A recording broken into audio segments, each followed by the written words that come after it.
Tonight on EKB Evening News at 6, a candidate for governor makes a stop in Pikeville. Good evening, I'm Cindy Mae Johnson. And I'm Gary Sloan. And we'll get to Attorney General Jack Conway in just a moment. But first, Andrew Joyce is here with some big news out of Wildcat Lodge. Absolutely. Of course, many have wondered who would stay and who would go from the Kentucky basketball team. Today, Big Blue Nation found out. We've been anticipating this decision for the last 24 hours, and since Saturday's loss, there was a lot of speculation on what each player was going to do, but the wait is now up. And now it's time for these young people to let us know what they're going to do. I think that maybe the easiest way is, if you've decided to put your name in the draft, why don't you stand up? Really? All right, there you go.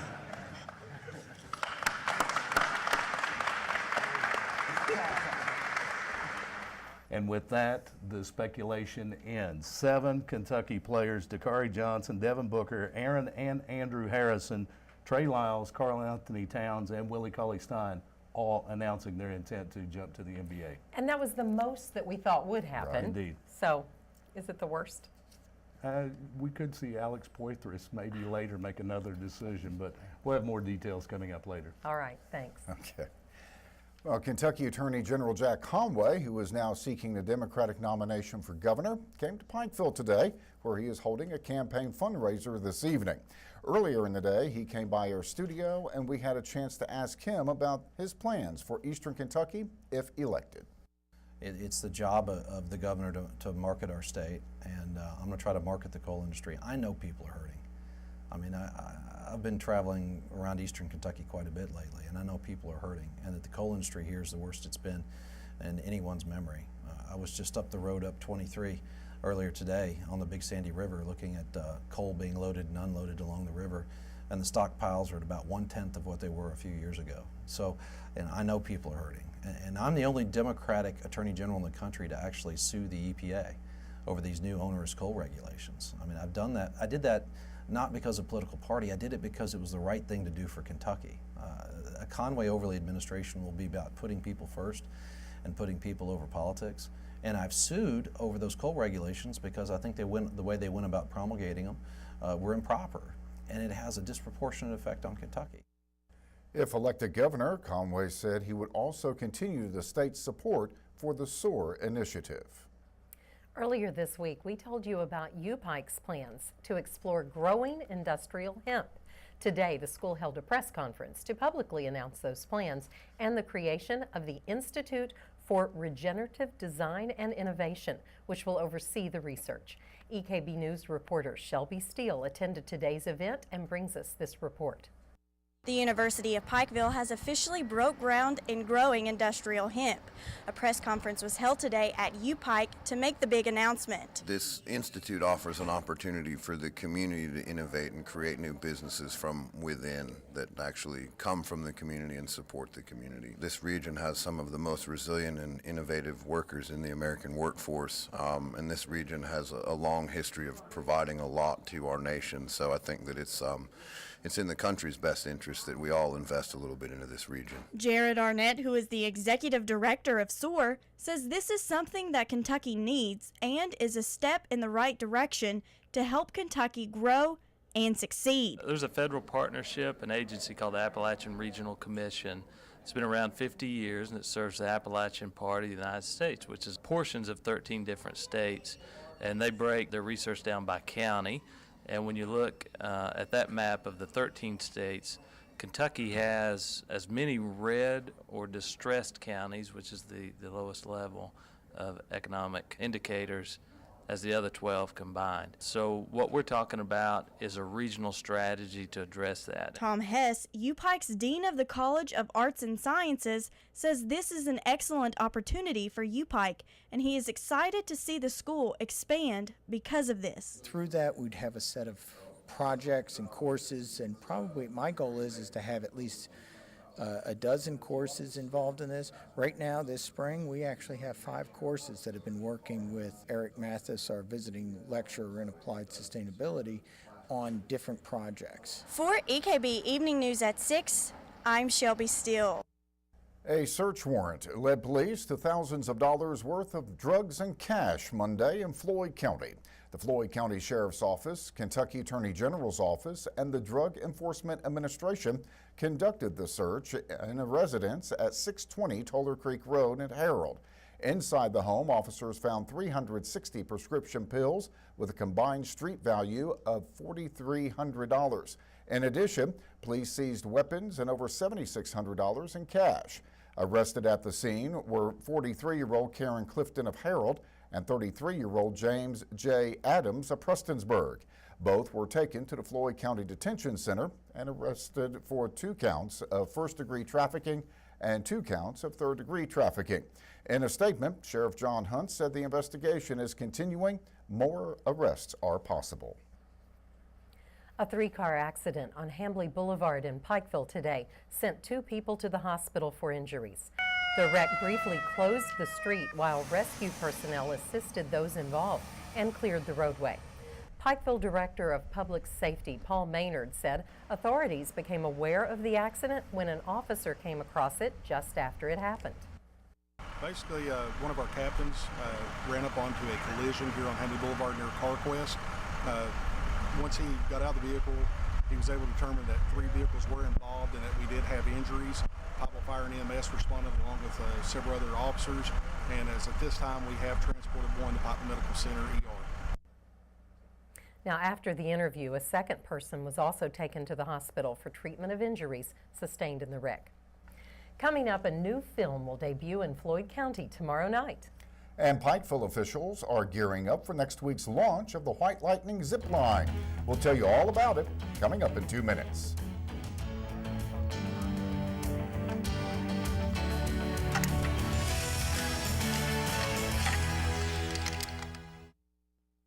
With Hillbilly Days just around the corner, Pikeville city officials felt it was an ideal time to take advantage of the crowds and introduce a new tourism attraction. EKB News reporter Shannon Deskins visited the White Lightning zip line today, where employees were putting together the finishing touches in advance of next week's grand opening. She filed this report. After a year of planning and preparation, the new zip lines in Pikeville are ready to open, just in time for Hillbilly Days. White Lightning Zip Lines is a canopy tour which consists of 8 zip lines, and officials with the city of Pikeville hope the new attraction will draw adrenaline junkies from hundreds of miles away. With their new White Lightning zip line, this is a major new attraction here in Pikeville, and again, like I said, for the region.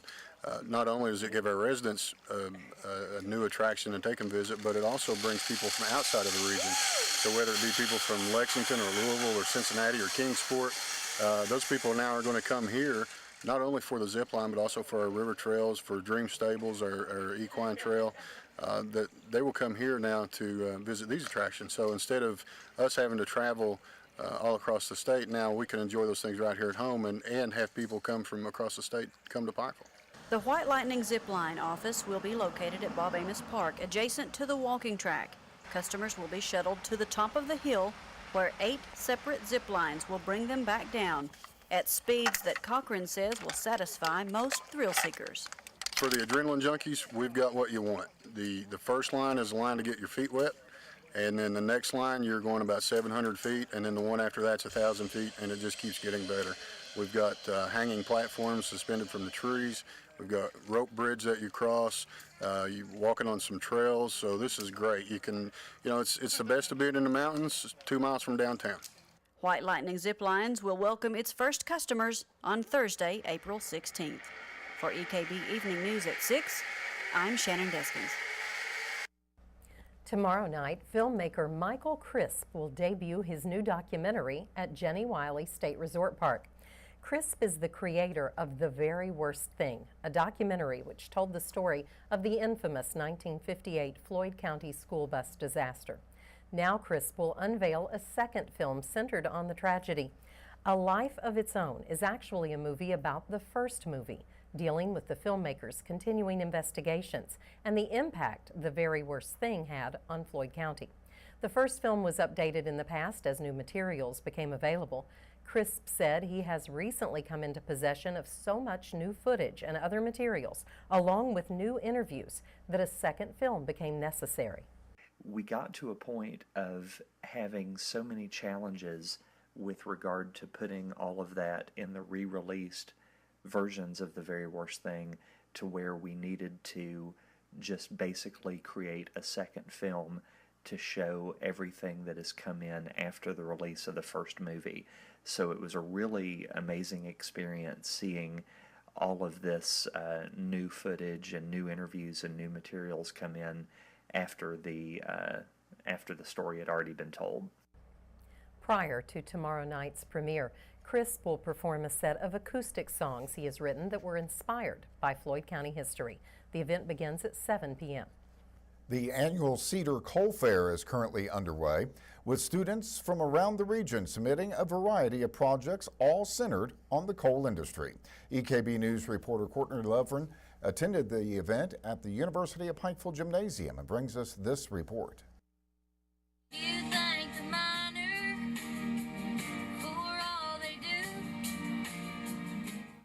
At the University of Pikeville Gym, more than sports were happening on Tuesday as the annual Cedar Coal Fair was being hosted.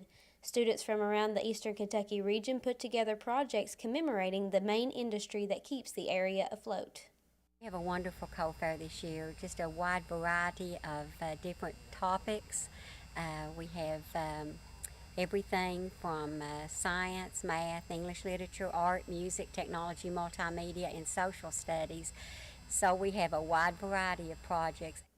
The projects are judged and awarded money since it is a pay-for-performance program.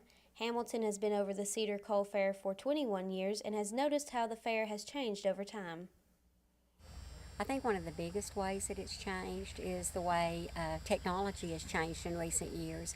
We have seen our kids go from our first year we didn't even have computers until now we have computers used in almost every category. The fair is a great way to connect with the heritage of our mountains. My favorite thing about the event is we give our students the opportunity to showcase their talent and more than that, to show the pride they have in our region. The event began on Tuesday and will go on through Friday until 6 p.m. The morning hours are reserved for school tours while the afternoon is open to the public. Reporting for EKB Evening News at 6, I'm Courtney Levern. The search for the region's next country music star is about to begin. The Country Music Highway Road to Fame competition gets underway April 19th with the first of 5 auditions. From those auditions, 100 contestants will advance to qualification rounds. Ultimately, 10 finalists and a champion will be named. The winner will receive a grand prize package, and all 10 finalists will serve as ambassadors at events throughout the year. Auditions will be held in Hazard, Louisa, Prestonsburg, Ashland, and Pikeville over the next few weeks. More information about the contest can be found at CMH Road to Fame on Facebook. The Kentucky Transportation Cabinet will hold a public meeting Thursday, April 16th at the Louisa Community Center in order to discuss plans to build a new road at Yatesville Lake. Plans call for building a road to connect routes 3215 and 1185. The meeting will be an informal gathering with interested parties able to drop by anytime between 5:30 and 7:30 p.m. Handouts with project information, comment sheets, and displays will be available at the meeting. Officials from the Kentucky Transportation Cabinet and QK4, the consulting engineers on the project, will be available to answer questions. Coming up in just a moment, Andrew Joyce will be back with us to tell which Wildcats again are headed to the NBA. But first, EKB Chief Meteorologist Lathan Hopkins will be in with the forecast. We'll be back in 2 minutes.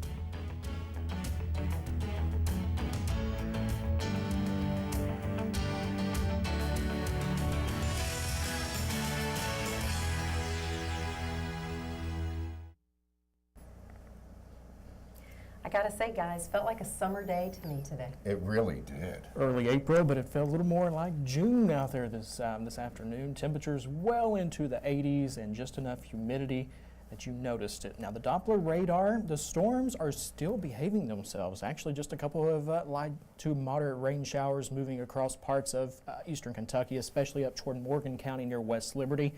Other than that, not a lot going on. I was really concerned with the heat, the humidity, and this big storm system that we've been waiting on all week, that we'd be able to get into some strong to severe thunderstorms. So far, so good. But boy, we have the heat out there. 86 degrees in Williamson, 85 Pikeville, 84 in Logan. We have 84 Prestonsburg, 85 Paintsville, 82 in Inez. Temperatures in the 60s in the 70s in the higher elevations along the Kentucky-Virginia border.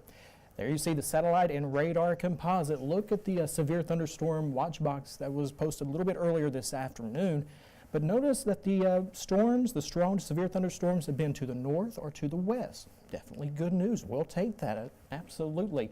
We still have that severe thunderstorm watch in effect for our region: Logan, Mingo, Martin, Johnson, and of course Morgan County in eastern Kentucky. That goes until 10 o'clock, but honestly, I do expect that to be canceled and pushed a little farther to the north here over the next couple of hours unless we get some storms to fire up. Now we're going to broaden the picture with the satellite and radar, and I'm going to show you this big storm system that we've been talking about for, since Tuesday, I believe. We have severe thunderstorm watch boxes in yellow, tornado watch boxes in red. They stretch from the Great Lakes all the way near the Gulf Coast. 83 St. Louis, 84 Pikeville, 83 in Memphis, but notice Kansas City, 52 degrees. That's once that front moves through, that colder air begins to move in. And yes, we are expecting some cooler air to arrive as we make our way into the day tomorrow and especially into Saturday. Let's break down what you can expect from this front. By tonight, I think we'll see a couple of showers ahead of that front, but temperatures will still be very mild into the 70s. By about 3 o'clock in the morning, we see that front moving through central Kentucky. And again, that's where the main threat of showers and thunderstorms will be. Temperatures behind the front in the 50s. By around the morning commute, that front is now moving into eastern Kentucky. Behind it, temperatures are in the 50s. Ahead of the front into the 60s. By the time you head out for lunch tomorrow, that front will be moving out of eastern Kentucky, out of West Virginia, and moving into parts of Virginia. Ahead of the front, 60s. Behind the front, 50s. But we will moderate back into the 60s as we head home tomorrow evening. So we go from 85 or so today down into the 60s this time tomorrow evening. And due to the fact that we could have some heavy rainfall, flash flood watch is in effect from Logan and Mingo County in West Virginia and all throughout eastern Kentucky. That will run at least through noon tomorrow before those showers and thunderstorms move out. Now with the rain, of course, it's going to lower the pollen count, sponsored by Faith Pharmacy, Adams Plaza in Pikeville. But, of course, that drier, cooler weather will increase the pollen count as we head back into the weekend. There you see it, 70 degrees for Friday. Showers and thunderstorms likely through early afternoon. High temperatures Saturday, very pleasant, 66 degrees. 73 on Sunday, still not bad, but a couple of showers and thunderstorms back in the forecast Monday into Tuesday. Of course, still watching the forecast Wednesday, Thursday, Friday. I still see a pretty good chance of some showers and thunderstorms late next week. But we're a week out. Still time to change. Okay, let's hope so, because the hillbillies are coming. Fingers crossed. Got to get that rain out of here. Absolutely. Absolutely, yes. Well, we are now only a week away from the annual hillbilly invasion of Pikeville. EKB News reporter Shannon Deskins has a preview of this year's festival. In just over 1 week, the city of Pikeville will welcome visitors from all across the country as we kick off the 38th annual Hillbilly Days Festival.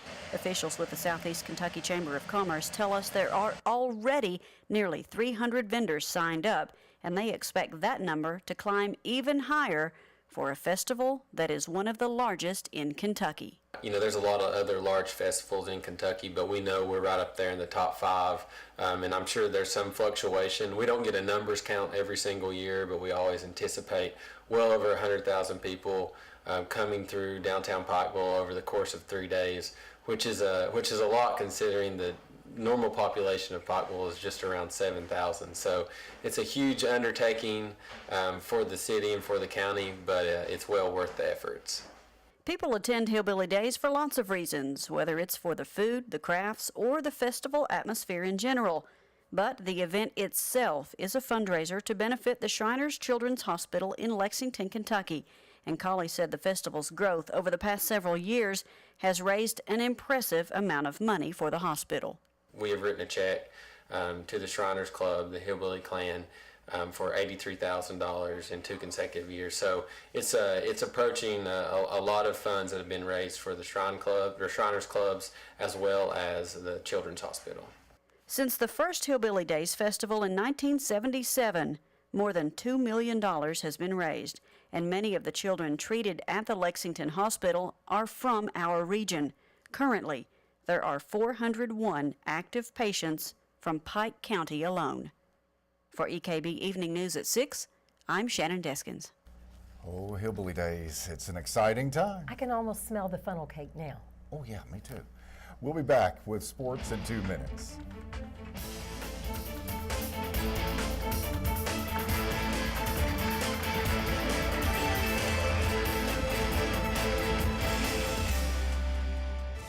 It's exciting times because it's almost Hillbilly Days. Right. It's a little depressing times because we're losing some of our cats. Well, our roster changes yearly. I know. The moment all UK fans have been waiting for after hours and days of speculation, the decisions on who will stay and who will go has been made. A press conference that was led by Coach John Calipari earlier today told the story. I got to tell you, we had a meeting to begin our year, and the meeting was based on them, and my comment was, I'm on a mission. My goal is to have 8 of you have an opportunity to be drafted if you choose to put your name in the draft. That was from the beginning of the year. They also knew that that meant that they would have to be the most selfless, sharing, sacrificing group of young people ever in this game if that were to happen. And they were. They also knew they'd have to do some historic things, even at this crazy university. Historic things. And they did. 38-0 to start a season, 38 wins, the most ever. I can go on and on what they did defensively, things that are historic. Calipari mentioned that earlier this season he expected 8 to go to the NBA draft, but he came close to that expectation today. 7 of the Wildcats declared they would enter the draft this afternoon. Karl Anthony Towns, Willie Cauley-Stein, Devin Booker, Dakari Johnson, Trey Lyles, and Aaron and Andrew Harrison have all stated their intent to enter the NBA draft. Coach Calipari added that if Alex Poitras didn't get hurt, it would have been 8 as predicted. With the departures, Kentucky's losing 85% of their points, 83% of its block shots, 78% of its steals, 77% of its rebounds, and 69% of its assists from the 2014-15 season. The NBA draft will be held Thursday, June 25th in New York. And moving on to the Cincinnati Reds. They're on a roll to start the season. This afternoon, the Reds and Pirates got together in the series finale at Great American Ballpark. Cincinnati All-Star first baseman Joey Votto hit this two-run tying homer in the 6th. Just enough. Todd Frazier then went on to lead off the 9th with a double off Rob Scahill and advanced on Devin Mesoraco's ground out. After Jay Bruce was intentionally walked, Gregory Polanco muffed Marlon Byrd's liner to right for the game-ending error. Reds win 3-2 and improve to 3-0 for the first time since 2011. Cincinnati hosts the Cardinals in a 3-game weekend series beginning Friday night at Great American Ballpark. And yesterday evening in local high school baseball and softball, the All-A Classic continues. In All-A baseball action, Allen Central dumped Shelby Valley 10-0 in just 6 innings. Betsy Lane beat South Floyd 8-1, and Prestonsburg upset Pikeville 1-0. In other baseball action around the area, Lawrence County Crews passed Russell 6-2. Coming up tonight, Betsy Lane will take on Sheldon Clark, and Prestonsburg meets Allen Central in the 15th Regional All-A Classic semifinals at Sheldon Clark. Johnson Central will take on Lawrence County in the Big Sandy Bash. Chapmanville will take on Belfry. Letcher Central meets Shelby Valley, and Pike Central will travel to Union, Virginia. And yesterday evening in softball action, the All-A Regional continued. Shelby Valley traveling to Pikeville in All-A action. The Batcats, you see in the blue and black, they struggled defensively while the Lady Panthers banged out 12 hits. Valley pitcher Samantha Mitchell had trouble finding the target, causing 2 wild pitches and runs to come in for the Panthers. Time for a pitching change for the Wildcats. Tori Hampton will come in to finish off the game. She couldn't find her groove either. Pikeville took home the win in the All-A 14-3. In other All-A action, Betsy Lane had a 6-4 win over East Ridge, and Phelps shut out Allen Central 25-0 in just 5 innings. South Floyd also shut out Prestonsburg 10-0 in 5 innings as well. Tonight in All-A softball regional play, Betsy Lane, Pikeville, and Phelps all travel to Sheldon Clark for their games this evening. Betsy Lane will take on the host Lady Cardinals at 6. The Pikeville ladies will meet the Phelps Lady Hornets at 8. In other softball action tonight, Johnson Central will travel to East Ridge. Lawrence County will visit Belfry. Sheldon Clark takes on Pike Central, and Paintsville will be at Tug Valley, West Virginia. Lots going on.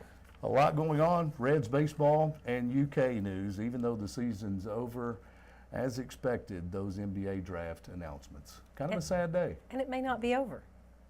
Alex Poitras is one that we're hoping will be back. He's still exploring options. My The goodness. mystery continues. Yes, it does. And we'll be back in 2 minutes.